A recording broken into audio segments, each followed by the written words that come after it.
Hello my dear student. तो इस video में हम लोग जो है बात कर रहे हैं जेई मेन के लिए। जो बच्चे 2024 में एग्जाम देंगे उसके लिए एक प्रैक्टिस सेट आपको है। प्रैक्टिस सेट में जो क्वेश्चंस होंगे वो on the basis of the syllabus of JEE main only we are considering here. तो इसमें जैसे कि एक प्रैक्टिस सेट में हमारे पास जो क्वेश्चन बिल्ड होगा इस वीडियो में, वो आपको टोटल यानी कि टोटल नंबर ऑफ क्वेश्चन जो जेई मेन फॉर्मेट होता है 30 क्वेश्चन का, उसी क्वेश्चन को हम लोग देख रहे हैं, उसी टाइप के क्वेश्चंस को देखेंगे। तो पार्ट वाइज सिलेबस रहेगा जिसमें क्वेश्चंस आपके सामने है। मिक्सअप क्वेश्चन लिया गया है वेरियस काइंड से, क्योंकि अगर आप एग्जाम जेई मेन का देना चाह रहे हो और देने जा रहे हो तो आपको रैंडम कोई भी चैप्टर से क्वेश्चंस जो है ये प्रैक्टिस करना होगा। Because of the month very closing to the December, here it is September end होने चला है, तो October November December 3 month is already you are having for the January session. जनवरी लास्ट में जो है जेई मेन शुरू हो जाएगा 21 के आसपास से। तो इसलिए मिक्सअप क्वेश्चन को अभी से हम लोग करेंगे सो दैट कि you will be having full edge on the main JEE main exam, कि आपको प्रैक्टिस पहले से हो जाए सारे क्वेश्चन का, कंसेप्ट का, और उसके बेसिस पे आप अपने परफॉर्मेंस को बेटर कर सकते हैं। So let's have a look of the first question. यहाँ पे क्या दिया हुआ है ये रे ऑप्टिक्स का क्वेश्चन है, आपको लाइट चैप्टर का पहला क्वेश्चन है। Let's see this.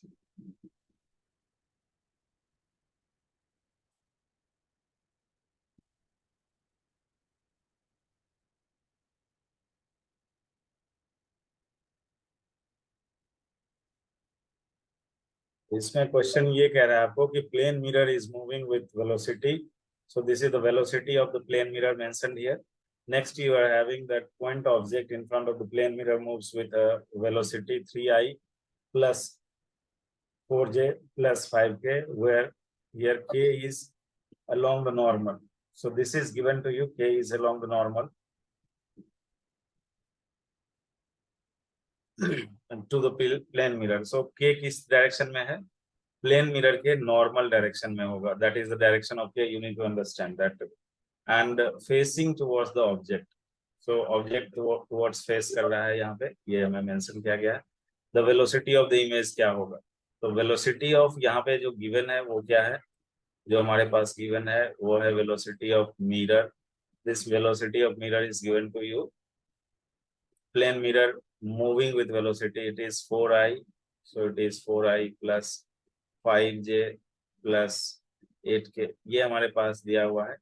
और यहाँ पे ऑब्जेक्ट जो है इन फ्रंट ऑफ मिरर, यानी कि वेलोसिटी ऑफ ऑब्जेक्ट जो है, this is given to you 3i plus 4j and plus 5k। तो वेलोसिटी ऑफ मिरर और ऑब्जेक्ट हमें दे रखा है। अब इसमें ये जो है अगर हम देखना चाहें तो वेलोसिटी ऑफ ऑब्जेक्ट क्या होगा विथ रिस्पेक्ट टू, अगर हम मिरर करें तो this is velocity of object minus velocity of mirror. What it will be? It is in vector format given to you. So vector format में हम लोग लिख लेते हैं इसको। तो velocity of object क्या है? 3 4 5 है। So it is 3i plus 4j and plus 5k। और इसमें से जो है हम लोग क्या करेंगे? वेलोसिटी ऑफ मिरर को सब्ट्रैक्ट करेंगे। This is 4i plus 5j and plus 8k। तो दैट मीन्स कि यहाँ पे जो है आपको ये आ जा रहा है, दिस इज 3 और 4 को सब्ट्रैक्ट करो i को, तो it is minus of i, then minus of j, and then here it is 5, और ये जो है आपका -3, तो it will be minus of 3k। तो ये वेलोसिटी ऑफ किसका है? ऑब्जेक्ट का विथ रिस्पेक्ट टू मिरर। तो अगर हमें वेलोसिटी ऑफ इमेज चाहिए विथ रिस्पेक्ट टू मिरर तो क्या करना होगा? तो velocity of image with respect to mirror जो है, इसमें आई और जे कंपोनेंट में कोई चेंजेस नहीं होगा। के वाला जो कंपोनेंट होगा वो जस्ट अपोजिट डायरेक्शन में हो जाएगा, क्योंकि प्लेन मिरर पे जो है आपको के नॉर्मल टू द सरफेस है। तो अगर ऑब्जेक्ट जो है माइनस डायरेक्शन में जा रहा होगा तो इमेज जो है उसका प्लस डायरेक्शन में जाना शुरू होगा, opposite direction. That's it. And I और जे को हम लोग सेम रखेंगे इमेज का velocity with respect to mirror के लिए। तो यहाँ पे क्या हो जाएगा? Minus of I, then minus of J, and this is plus 3k। तो यानी velocity of object with respect to mirror के बेसिस पे हम लोग इसको लिखे हैं। This is what I have written on the basis of velocity of object with respect to mirror. अगर आपको पता चल गया तो उसके बेसिस पे हम लोग इसको निकालें। तो यहाँ पे velocity of object with respect to mirror हम लोग निकाल चुके हैं। उसके बेसिस पे जो है आपको, इसके बेसिस पे हमें वेलोसिटी ऑफ इमेज मिल गया है। अब क्या चाहिए आपको, यहाँ पे क्वेश्चन में ये पूछा जाए, find the velocity of that we are looking for velocity of image. तो वेलोसिटी ऑफ जो इमेज होगा with respect to mirror, it is written like this, velocity of image minus velocity of mirror. तो हमें velocity of image चाहिए। So what we can say here, velocity of image will be, this is velocity of image with respect to mirror plus velocity of mirror। तो ये हम लोग पहले ही निकाल चुके हैं, इसमें वेलोसिटी ऑफ मिरर को ऐड कर देते हैं। तो this is minus of I minus of J and then plus of 3k। ये वेलोसिटी किसका है, इमेज का है विथ रिस्पेक्ट टू मिरर, और इसमें किसको ऐड करेंगे, वेलोसिटी ऑफ मिरर को। तो यहाँ पे वेलोसिटी ऑफ मिरर क्या है, 4, 5 एंड 8। सो इसमें जो है आप 4i plus 5j and plus 8k को ऐड करो, दिस विल गिव यू। तो इसको अगर ऐड करेंगे तो 4 और माइनस, तो इट इज 3। फिर यहाँ पे j 5 है और यहाँ माइनस है, तो it will be 4j and then ये 3 है और ये 8 है, इट विल बी 11k। तो ऐसा ऑप्शन किसमें है, 3, 4 एंड 11। तो 3, 4 एंड 11 को हम लोग चेक करते हैं, दिस इज किस ऑप्शन में है 3, 4, 11। Let's have a look. 3, 4 और 11 option, this is 3, 4 and 11 you have option in 3, 4, 11 जो है ऑप्शन बी में है। सो ऑप्शन बी जो होगा that will B correct option.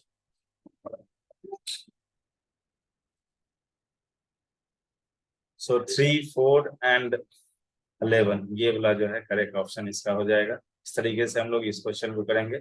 इस टाइप के क्वेश्चन जो है जेईई मेन में पूछे जा चुके हैं। Let's have a look of the next question. This question is from the mechanics segment. Here it is given to you. Consider a block amp moving in a horizontal circular plane on the inner surface of the cone. Inner surface पे horizontal plane में जो है ये move कर रहा है। तो आपको क्या बताना है कि normal force on the block क्या लगेगा। तो इस पे अगर हम लोग एफबीडी को ड्रॉ करते हैं तो इस तरह का जो है हमारे पास इंक्लाइन प्लेन है, और इंक्लाइन प्लेन सरफेस को मान लेते हैं, और let's suppose this is what we are having is, यहाँ पे हमारे पास जो है मास है जो इसके सरफेस पे है, इंक्लाइन जो ये सरफेस हमारा दिख रहा है आपको, और ये जो है हॉरिजॉन्टल सर्किल में इसके अराउंड जो है मूव कर रहा है। यानी कि यहाँ पे एक सेंटर होगा जिसके अबाउट ये उस सर्किल के अबाउट जो है ये मूव कर रहा है। Let's suppose sorry, if v is the tangential velocity, अगर v इसके पास टेंजेंशियल वेलोसिटी है तो इस पे एक फोर्स लग रहा होगा जो कि रेडियल डायरेक्शन में अवे डायरेक्शन में लगेगा, दैट विल बी, इसका मास अगर m है तो it is mv² divided by r। ये फोर्स लग रहा है। एक दूसरा फोर्स इस पे लग रहा है जो कि mg लग रहा है, और एक फोर्स और है क्योंकि ये ऑब्जेक्ट इस सरफेस के कांटेक्ट में है तो यहाँ पे एक नॉर्मल फोर्स लग जाएगा, and this is your normal force. अब लेट सपोज ये एंगल हम मान लें कि ये एंगल थीटा है, तो mg का कंपोनेंट आप देख पा रहे हैं यहाँ पे कि mg का दो कंपोनेंट होगा, एक इस डायरेक्शन में और एक इससे परपेंडिकुलर डायरेक्शन। तो इस डायरेक्शन में जो होगा that will B mg cos theta हो जाएगा, और इसके परपेंडिकुलर डायरेक्शन में mg का कंपोनेंट होगा mg sin थीटा। अब अगर ये एंगल थीटा है, ये सरफेस पे जो mg cos sin थीटा है ये परपेंडिकुलर है, तो this angle will be 90 minus theta. और यहाँ पे mg वर्टिकली डाउनवर्ड है, और इसको अगर हम हॉरिजॉन्टल में माने, this is in the horizontal direction, this is vertical, तो ये एंगल जो है आपका थीटा हो जाएगा। और ये इंक्लाइन पे mg sin थीटा जो है परपेंडिकुलर है, तो ये एंगल हमारे पास हो जाएगा 90 माइनस थीटा। तो दैट मीन्स कि mv² बाय r जो फोर्स लग रहा है इसका एक कंपोनेंट इस डायरेक्शन में हो जाएगा, this is mv² by r sin theta, और इस डायरेक्शन में इसके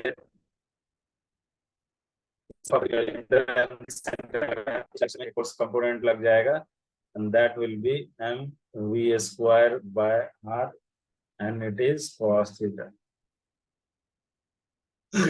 अब अगर आप यहाँ पे फोर्सेस को बैलेंस करेंगे तो अगर ये ब्लॉक स्लाइड नहीं कर रहा है, if this block is not, क्या होगा वो थीटा को बैलेंस करेगा। तो दैट मीन्स कि mg cos थीटा इसको बैलेंस करेगा, it is mv² by r sin theta. यहाँ से आप जो है ये हॉरिजॉन्टल डायरेक्शन में इंक्लाइन के डायरेक्शन में हमने नो स्लाइडिंग कंडीशन को लगाया है, क्योंकि ये हॉरिजॉन्टल प्लेन में आपको रिवॉल्व कर रहा है, तो यहाँ नो स्लाइडिंग हो रहा है। तो इस नो स्लाइडिंग का मतलब यही हो गया कि जो टेंजेंशियल डायरेक्शन में इसमें फोर्सेस लग रहे हैं इस डायरेक्शन में उधर, ये एक दूसरे को बैलेंस करेंगे। दैट मीन्स कि यहाँ पे अगर mv² बाय r को हम लिखना चाहें तो it is mg and then cos theta divided by sin theta. This is what we are having. Let's suppose this is equation 1.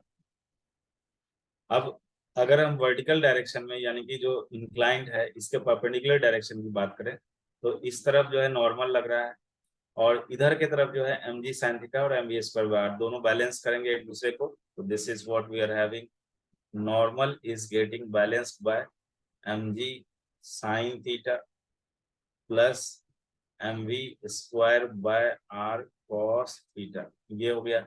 अब यहाँ से अगर हम mv² बाय r को इक्वेशन 1 से रिप्लेस करते हैं तो जो न्यू टर्म आएगा आपके पास वो आ जाएगा mg sin थीटा प्लस ये होगा mg cos theta, and cos theta यहाँ पे है तो cos² theta divided by sin theta. इसको सिंप्लीफाई करोगे तो यहाँ पे आ जाएगा this is what we are having, mg को कॉमन ले लेते हैं और इसका एलसीएम लेंगे तो ये हो जाएगा sin² theta plus cos² theta and divided by sin theta. तो जो न्यूमरेटर में टर्म है हमारे पास ये तो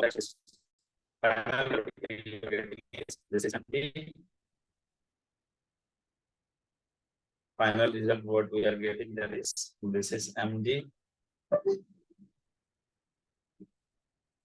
डिवाइडेड बाय sin थीटा। अब आप डायग्राम को एक बार गौर से देखो कि इस डायग्राम में थीटा का वैल्यू जो है वो 90 से छोटा ही होगा, 90 से ज्यादा बड़ा नहीं होगा। Theta will be lesser than the 90 value. तो अगर थीटा का वैल्यू 90 से छोटा होगा और theta to be lesser than 90, theta is less than 90, ये हम जानते हैं कि साइन 91 होता है। तो अगर 90 से छोटा होगा तो फ्रैक्शनल वैल्यू होगा, यानी कि साइन थीटा जो होगा ये लेस देन 1 होगा। और अगर ये लेस देन 1 हुआ तो नीचे का जो ये डिनोमिनेटर फैक्टर है this will be what you can से it is lesser than 1, it will B. तो जो नॉर्मल का वैल्यू आएगा यहाँ से, क्योंकि हमें नॉर्मल आ रहा है, तो अगर ये फ्रैक्शनल वैल्यू होगा तो दैट मीन्स कि हम ये कह सकते हैं कि जो नॉर्मल वैल्यू होगा that will be always greater than mg। ये हम कंपेयर इसलिए कर रहे हैं क्योंकि ऑप्शन में ये चीज दिया हुआ है कि नॉर्मल जो ब्लॉक का होगा उसको mg से कोरिलेट किया गया है कि नॉर्मल जो होगा ब्लॉक का वो mg होगा, ऑलवेज ग्रेटर देन mg होगा, मे बी ग्रेटर और लेस देन mg और लेस देन mg। तो जैसा डायग्राम हमारे पास है इसके बेसिस पे ये एनालिसिस ये बता रहा है कि नॉर्मल जो होगा वो ऑलवेज mg से बड़ा होगा। So this is what we can say always greater than mg, यानी ऑप्शन 2 करेक्ट होगा। नेक्स्ट आते हैं क्वेश्चन नंबर 3 पे। इस क्वेश्चन में आपको दिया गया है, this is also from the light chapter ray optics you can से। इसमें ये क्वेश्चन है कि bird is flying up at an angle of sine inverse 3/5 with a horizontal and a fish in a pond looks at the bird। तो मान लेते हैं कि ये आपको इंटरफेस है और यहाँ पे जो है बर्ड है, इस जगह पे बर्ड है और यहाँ कहीं पे फिश, फिश जो है बर्ड को लुक आउट कर रहा है। तो दैट मीन्स कि बर्ड का वेलोसिटी हमें दिया गया है, this some velocity it is. और बर्ड का वेलोसिटी किस तरीके से दिया गया है कि बर्ड जो फ्लाई कर रहा है वो किस एंगल पे फ्लाई कर रहा है, that angle is given to here theta, और थीटा का वैल्यू हमें दिया गया है इट इज साइन इनवर्स 3/5। तो जब भी 3/5 होगा इस पिक्चर को आप याद रखो हमेशा दिमाग में, अगर ये थीटा है this will B b and here it is this is 5, ये 4 हो जाएगा, ये ट्रिपलेट है। तो ये थीटा एंगल जो हमारे पास है this will B 37 degree and this angle will be 53 degree. तो दैट मीन्स कि अगर हम v का एक कंपोनेंट लेते हैं, अगर ये 37 डिग्री है तो इसका एक कंपोनेंट इधर की तरफ हो जाएगा v cos 37 डिग्री, और cos 37 कितना होगा, इट इज 4/5, तो ये 4v/5 हो जाएगा। और सिमिलरली इस वेलोसिटी का यानी कि बर्ड के वेलोसिटी का एक कंपोनेंट जो होगा y डायरेक्शन में, this is along the x direction what you can से, और y डायरेक्शन में जो वेलोसिटी होगा वो हो जाएगा v sin 37, तो v sin 37 यहाँ से, और ये वैल्यू हो जाएगा आपको v sin 37 जो होगा दिस इज 3/5, तो यानी ये 3v/5, तो ये 3v/5 हो रहा है। ये आपको क्या है कि ये रियल वेलोसिटी है किसका, बर्ड का, ये रियल वेलोसिटी है। यानी कि अगर हम x डायरेक्शन में बर्ड का जो रियल वेलोसिटी है इसकी बात करें, तो जो x डायरेक्शन में वर्चुअल होगा उसमें कोई चेंजेस नहीं आएगा। यानी कि वर्चुअल जो होगा, वर्चुअल का मतलब है कि जो फिश को अपीयर होगा, that is the meaning, it is called virtual. Apparent, it is apparent जो है, जो इसको लगेगा that virtual, better you write apparent here. So इसको अपरेंट जो हम कहेंगे एक्स डायरेक्शन में जो होगा, और जो वाई डायरेक्शन, ये एक्स का जो रियल है वर्चुअल है उसमें कोई चेंजेस, यानी फिश को ये वाला कंपोनेंट हमेशा सेम नजर आएगा, एक्स कंपोनेंट में कोई बदलाव नहीं होगा, because it is parallel to the interface, तो इसीलिए इसमें कोई चेंजेस नहीं आएगा। लेकिन क्योंकि वाई कंपोनेंट जो है इसका जैसे जैसे ये दूर जाते जाएगा आपको, तो इसका अपरेंट वैल्यू वाई में हम जो है वो चेंज कर जाएगा। और y में अगर हमें अपरेंट लिखना है कि apparent along the y direction अगर होगा, तो this is what you can से, इट विल बी जो v रियल है किस डायरेक्शन में, y डायरेक्शन में, डिवाइडेड बाय यहाँ पे 1/μ इसके अलोंग होगा। तो यहाँ से हम देख सकते हैं कि जो v अपरेंट हो रहा है y डायरेक्शन में वो म्यू टाइम्स हो जा रहा है v रियल के, mu times the v real value along the y direction. अब v रियल हमने जो ये निकाला है, this is what v real है किधर की तरफ, ये y डायरेक्शन में है, और ये जो वेलोसिटी है ये आपका x डायरेक्शन में रियल है, this is v real along the x direction. So what you can say, mu का वैल्यू कितना दिया हुआ है, तो म्यू का वैल्यू यहाँ पे आपको वाटर का जो है 4/3 दिया हुआ है, तो दैट मीन्स कि अगर हम इसको 4/3, और जो v रियल है वो कितना है, जो y डायरेक्शन में है, v रियल हमने 3v/5 निकाला, सो इट इज 3v/5। तो यहाँ से आप देखो ये कट जा रहा है and it is coming 4v/5, तो दैट मीन्स कि बर्ड जो अपीयर होगा किसको, फिश को, वो x डायरेक्शन में जो उसको वेलोसिटी दिख रहा होगा वो जैसा पहले था वैसा ही रहेगा, और y डायरेक्शन में जो वेलोसिटी उसको दिख रहा होगा बर्ड को, दिस इज 4v/5। यानी x कंपोनेंट और y कंपोनेंट अगर सेम हो जाए तो इसका मतलब है कि बर्ड को लगेगा कि ये जो, सॉरी फिश को लगेगा कि ये जो एंगल है ये 45 डिग्री है, इस पे जो है बर्ड फ्लाई कर रही है। तो यहाँ पे आप देख पा रहे हैं कि एक्स कंपोनेंट से कोई चेंजेस नहीं आ पा रहा है। जब फ्लाई मतलब जो फिश है जो कि डेंसर मीडियम में है और बर्ड जो है रेयरर मीडियम में है, तो ओनली वाई कंपोनेंट वाले फैक्टर को हम चेंज करेंगे, और वाई फैक्टर वाले कंपोनेंट में जो एपरेंट वेलोसिटी आएगा वो mu times the real factor आएगा। और इसको हम लोग निकालते कैसे हैं कि हाइट जो एक्चुअल आपको नजर आएगा इसका, यहाँ से ये एक्चुअल हाइट है अभी जो इंटरफेस से है, ये हाइट चेंज होना शुरू होगा जब फिश को इसमें इसके पोजीशन में चेंजेस होगा, फिश जब इसको देख रहा होगा तो ये जो एक्चुअल हाइट है इसका वो चेंज नजर आएगा। तो उसको हम लोग कैसे निकालते हैं हाइट अपरेंट के लिए, तो आप ये यूज करेंगे जो रियल हाइट होता है, रियल हाइट को अगर हमें लिखना होगा तो this is apparent height divided by mu times, और हाइट को ही यानी कि y कंपोनेंट को ही अगर हम डिफरेंशिएट करेंगे तो वेलोसिटी में ले आएंगे, और that is what I have written here. ये सब कंसेप्ट है जो आप बेसिक लेवल पे जानते होंगे, तो इसके बेसिस से जो है आप इसको फाइनली सॉर्ट आउट करेंगे। तो यहाँ पे जो ऑप्शन दिया गया हमें कि जो angle at which bird appears to fly वो होना चाहिए 45 डिग्री। नेक्स्ट क्वेश्चन क्या है,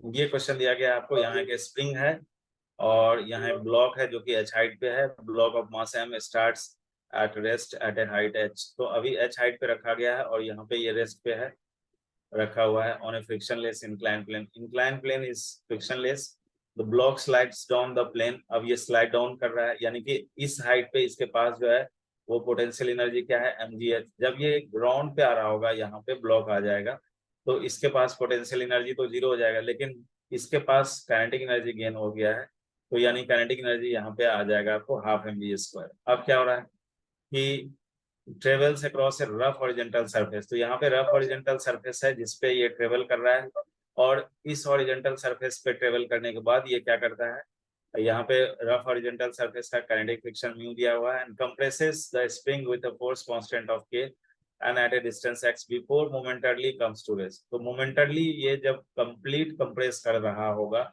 तो उस समय इसका काइनेटिक एनर्जी फिर 0 हो जाएगा, बट स्प्रिंग को कंप्रेस कर दिया है तो work done on the spring हो जाएगा आपको। अब यहाँ पे क्या कर रहा है, देन द स्प्रिंग एक्सटेंड्स। अब जब ये कंप्रेस हो गया होगा फाइनली काइनेटिक एनर्जी यहाँ पे 0 हो रहा होगा, लेकिन स्प्रिंग में स्टोर्ड फॉर्म ऑफ एनर्जी आ गया। फिर मोमेंटरली रेस्ट के बाद ये अपने आप जो है पीछे की तरफ आना शुरू होगा क्योंकि वो कंप्रेस था। तो block travels back across the rough surface. अब ये फिर बैक सरफेस रफ सरफेस पे ट्रेवल कर रहा है, स्लाइडिंग अप द प्लेन। अब ये फिर स्लाइड अप करेगा किस पे, प्लेन पे। The block travels a total distance d on the rough horizontal surface.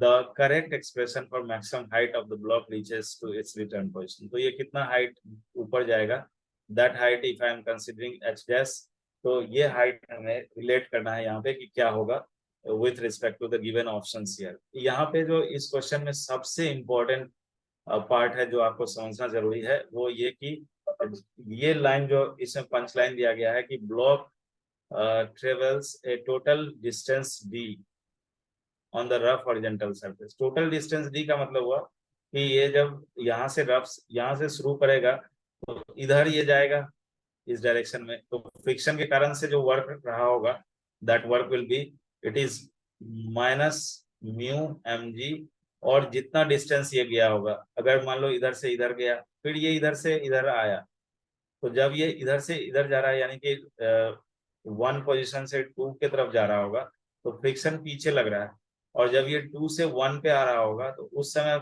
जो है फ्रिक्शन इधर की तरफ लग रहा है क्योंकि ये इस तरफ मूव कर रहा है। ये डायरेक्शन ऑफ वेलोसिटी है, इस रिलेटिव वेलोसिटी के अपोजिट डायरेक्शन में फ्रिक्शन लग रहा है, और यहाँ पे जब ये रिटर्न हो रहा होगा तो इधर फ्रिक्शन लग रहा होगा। तो दैट मीन्स कि इस केस में भी वर्क डन जो है आपका यही होगा। तो जब हम total work done due to friction use करेंगे तो यहाँ पे माइनस म्यू mg और d यूज करेंगे। d क्या है, टोटल डिस्टेंस जो कि कवर्ड कर रहा है, यानी यहाँ से यहाँ गया और यहाँ से यहाँ आया, इसमें d डिस्टेंस कवर्ड हो रहा है। This is work done due to friction. अब इसे आप जो है क्योंकि यहाँ पे फ्रिक्शन को इंक्लूड कर लिया गया है तो हम लोग यूज करेंगे वर्क एनर्जी थ्योरम। और वर्क एनर्जी थ्योरम से कैसे बनाएंगे, तो वर्क एनर्जी थ्योरम से आप जानते हो कि जो भी वर्क हो रहा है यहाँ पे यानी कि टोटल वर्क जो होगा this will B change in kinetic energy. अब ये इनिशियली रेस्ट में था, फाइनली जब ये इंक्लाइन पे जा रहा होगा, फाइनली जब एच डैश हाइट पे चला गया उस समय भी इसका एनर्जी 0 हो जाएगा, काइनेटिक एनर्जी 0 हो जाएगा। तो व्हाट यू कैन से चेंज इन काइनेटिक एनर्जी 0। अब स्प्रिंग पे अगर हम बात करते हैं तो स्प्रिंग एक बार कंप्रेस हो रहा है और एक बार इलोंगेट हो रहा है। तो जिस समय स्प्रिंग कंप्रेस हो रहा होगा तो उस केस में जो है वर्क डन इस पे हो जाएगा माइनस हाफ के एक्स स्क्वायर, जहाँ पे एक्स जो है स्प्रिंग का कंप्रेशन है।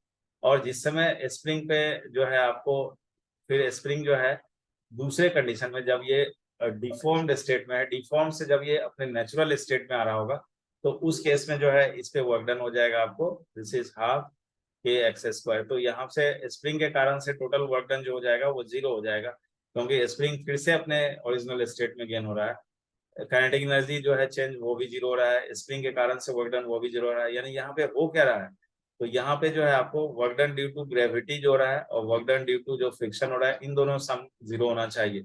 Work done due to gravity कितना होगा, तो ये जो है आपको जो एच डैश पहले कितना हाइट पे था, पहले एच हाइट पे था, अभी किस हाइट पे है, अभी एच डैश पे है। तो दैट मीन्स कि यहाँ पे आपको ये समझना होगा कि ये जो है कितना नीचे आ रहा है, एच से एच डैश आ रहा है। तो that means work done due to gravity अगर हम बात करें तो this is mg and h minus of H dash, ये work done due to gravity होगा। यानी कि पहले mgh था और बाद में जो है माइनस mgh हो रहा है।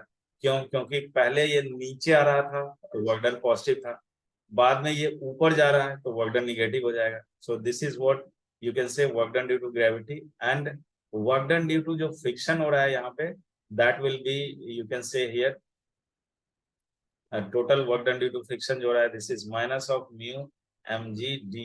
इसको हम लोग 0 करेंगे, इसको 0 करेंगे। तो हमें तो एच डैश से मतलब है, एच डैश वाले टर्म से मतलब है, तो एच डैश वाले टर्म को राइट तरफ लेके चले जाओ, तो ये हो जाएगा आपको M G H dash and this is equal to M G H minus mu M G D. तो ये आपका ऑप्शन जो है M G H minus mu M G D, ये ऑप्शन 1 में है। तो इसको वर्क एनर्जी थ्योरम से हम बड़े आसानी से जो है कर लिए बन सकता है, और इसके बेसिस पे ही आप इसको सॉल्व करेंगे। This is the way you can solve it. Now the next question, this is in this video is the last question in this video we are making here. So ये question जो है ray optics से ही है आपको, और इस ray optics से question में एक प्रिज्म है, प्रिज्म के बारे में आपको दिया हुआ है कि प्रिज्म का रिफ्रैक्टिव इंडेक्स जो है वो म्यू, तो प्रिज्म का रिफ्रैक्टिव इंडेक्स अगर म्यू है तो उसमें, और यहाँ पे एंगल ऑफ मिनिमम डेविएशन के रिलेट करना है, तो रिफ्रैक्ट जो एंगल ऑफ डेविएशन मिनिमम का वाले केस में आप लिख जानते हैं, तो वो ये है कि जो म्यू का वैल्यू होता है this is sine delta M plus A divided by 2 and divided by sine A by 2। ये म्यू क्या है, refractive index of the lens, delta M क्या है, मिनिमम डेविएशन, ए क्या है, एंगल ऑफ प्रिज्म। अब यहाँ पे ये बोल रहा है कि एंगल ऑफ मिनिमम डेविएशन जो है वो equal to the angle of refraction of the prism, equal to the angle of refraction of the prism, then the angle of refraction of sorry angle of, यहाँ पे क्या बोल रहा है कि prism having refractive index to √2 and has angle of minimum deviation equal to angle of refraction of the prism. So angle of refraction of the prism, then the angle of refraction of the prism is what? तो इसमें कितना angle of refraction होगा वो हमें निकालना है। Let's have a look of,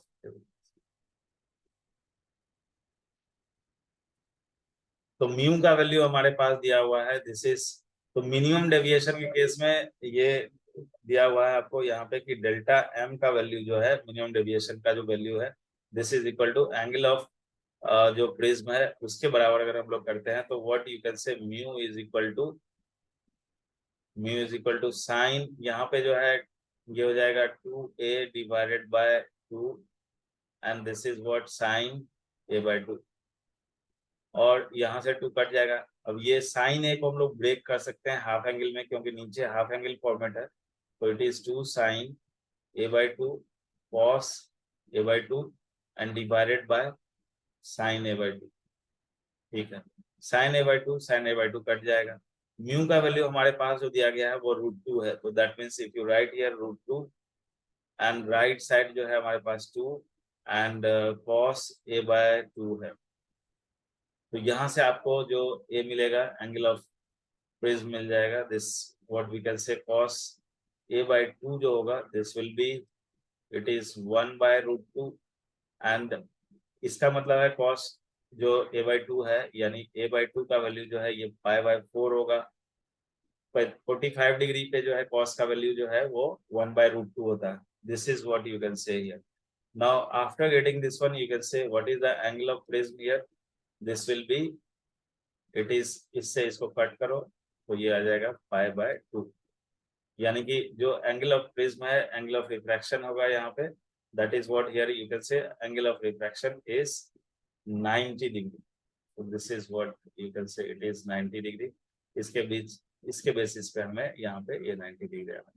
so the remaining question, इस video में हमने 5 क्वेश्चन को इंक्लूड किया है जो प्रैक्टिस सेट है।